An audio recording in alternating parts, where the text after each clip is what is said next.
భార్య జీవితంలో ఆనందపడిపోయేది ఎప్పుడండి? నా అదృష్టమైన విల్లాలవడం అన్నాడు అనుకోండి.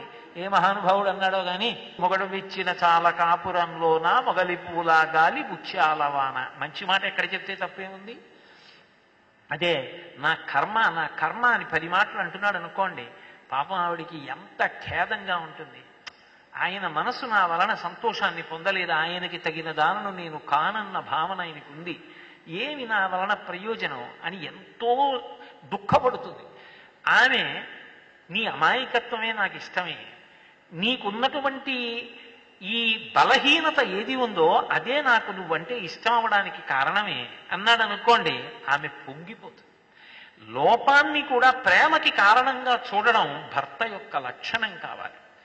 నాకు 4 బిడ్డలు ఉన్నారనుకోండి, అందులో ఒక బిడ్డకి ఏదో ఒక్క కన్నే బాగా కనపడుతుంది అనుకోండి, రెండవ కన్ను బాగా కనపడదు.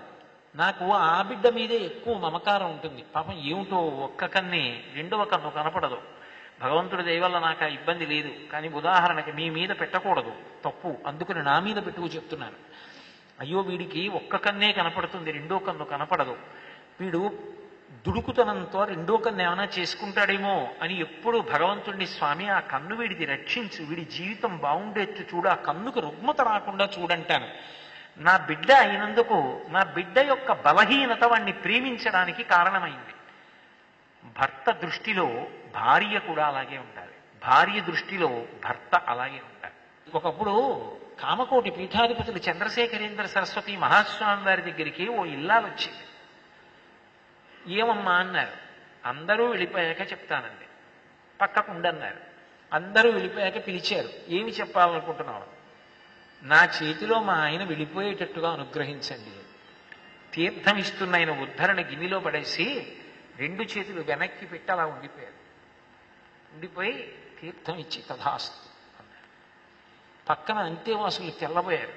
ఇది సంప్రదాయ విరుద్ధం, ఏ స్త్రీ అలా అడగదు. ఆయన చేతిలో నేను వెళ్ళిపోవాలని అడుగుతుంది. ఈమె నా చేతిలో ఆయన వెళ్ళిపోవాలని అడిగింది. మీరు హతాశులై 2 చేతులు వెనక్కి పెట్టి కొంచెం సేపు ఆలోచించి తీర్థం ఇచ్చి తథాస్తు అన్నారే, ఎందుకు ఆశీర్వచనం చేశారు సంప్రదాయ విరుద్ధంగా అని అడిగారు. ఆయన అన్నారు, నేను అంతర్ముఖత్వంతో చూశాను. చాలా అమాయకుడు ఆ భర్త, రోగిష్ఠి, ఏమి తెలియదు, బ్రతకలేడు. ఆమె ఉంది కాబట్టి పసిబిడ్డని సాకినట్టు సాకి కాపాడుతాడు. ఈ మధ్య ఆమె ఆరోగ్యం అంత బాగుండట్లా, నాకేమైనా అయితే ఆయన ఏమైపోతాడో అని బెంగ. అందుకని నా కళ్ళ ముందు ఆయన వెళ్ళిపోతే తర్వాత సంతోషంగా వెళ్ళిపోతానని అడిగింది. ఆమెది ఎంత ప్రేమ అయితే అలా అడిగింది. అందుకే హతాశుడనై ఆలోచించి ఆమె అడగడంలో నిజాయితీ పరమ ప్రేమ ఉన్నాయని అనుగ్రహించి తీర్థం ఇచ్చానన్నారు. అది భార్యాభర్తలంటే, అది దాంపత్యం అంటే.